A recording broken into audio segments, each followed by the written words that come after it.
Hello everyone, this is a new Evolution video, and today we will remember how the graphics changed in films about Superman help us reach our goal of 10,000 subscribers.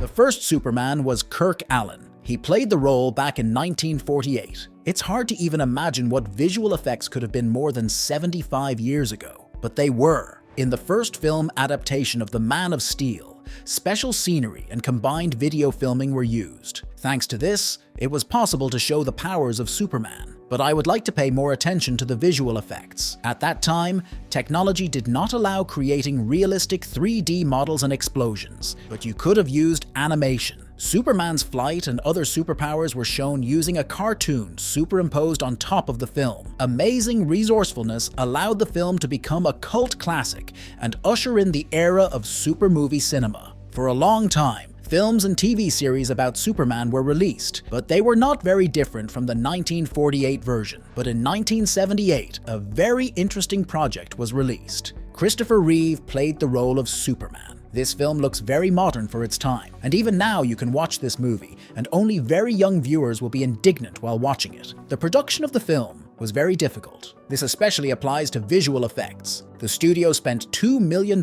just on experiments to teach a person to fly on screen. They didn't succeed, but these experiments gave visual effects masters a lot of knowledge. The flight in the film worked, but not without problems. Takeoff and landing scenes were typically filmed using high-altitude cranes. Reeve was simply suspended on a cable and moved through the air. Sometimes he was raised to a height of 15 meters. Episodes in which Superman flew high above the ground and were shown in close-up were created using front projection technology, improved specifically for the film.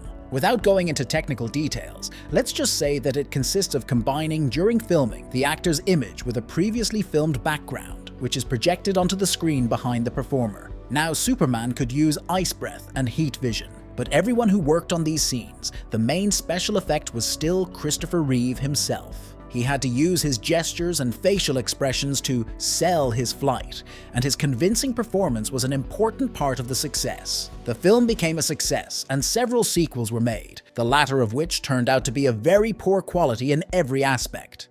Next up is the TV show Lois and Clark: The New Adventures of Superman. This series can be called a typical representative of the series of the 90s. The visual effects are certainly better than the 1978 film, but when compared to the films of the 90s, they look weak, and the plot itself is more focused on the routine of Clark and Lois, and not on heroism. However, even in the first episode, I really liked the scene where Clark stands on the wall and walks along it. Reminds me of a scene from The Amazing Spider-Man 2014. Surely these scenes were filmed in a similar way.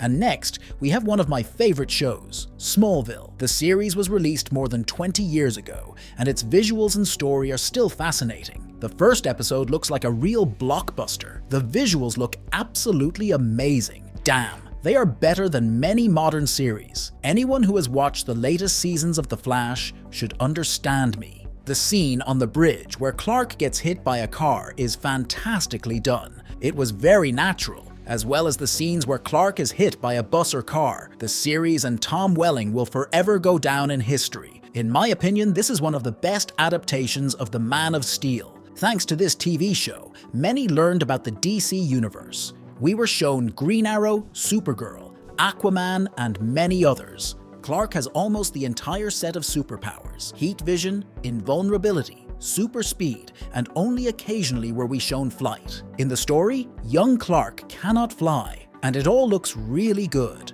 The creators used expensive decorations so that the viewer could completely immerse themselves in the atmosphere of a small town. While Smallville is winning awards, Superman starring Brandon Routh is being released. Many people did not like the film and have something to criticize it for, but from a visual effects standpoint, everything looks amazing. Many scenes from the film are still impressive. How a bullet is crushed or Superman saves a plane. It looks really big and beautiful. Flights are no longer even close to what they were in old films. It's already difficult to distinguish graphics from reality, and for this, we can only praise. However, we should not forget that the film's budget was simply huge for that time. $200 million.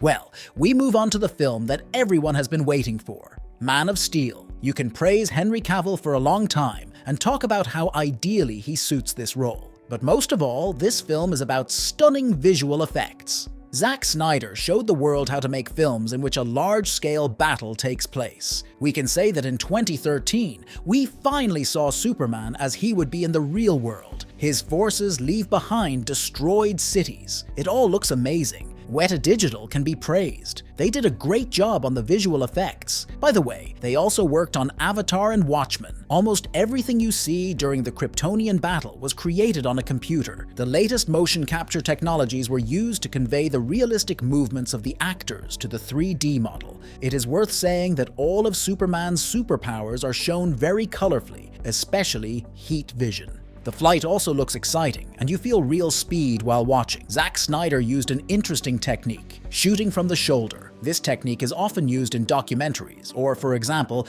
in the Man vs. Wild program. Each of Superman's superpowers in this film was multiplied several times compared to previous versions. Heat vision looks more dangerous than it used to be. Each blow feels like an earthquake. In general, the creators did their best. Henry Cavill was a Superman for another 10 years, but his time has passed. Perhaps it's worth remembering Superman from the Arrowverse. In the legendary crossover where we were shown the old Supermen, there was a battle between the 2006 Superman and the Superman from the Supergirl series. But she certainly looks funny. In general, CW series have always had problems with visual effects, and apparently, they realized this. The studio has increased the budget for the new Superman and Lois series. The graphics level has been improved, and now Clark's superpowers look very good. What I like most is how they did heat vision. Compare this to what Supergirl looks like.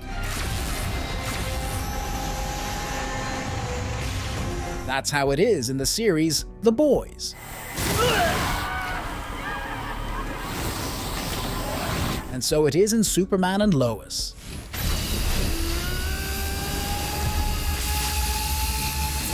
I like it very much. Well, in 2025, we will see a new Superman and see if the DC studio will be able to resurrect the character and outdo the previous versions. Write in the comments which Superman you like best. Subscribe to the channel and click on the bell to watch new videos first.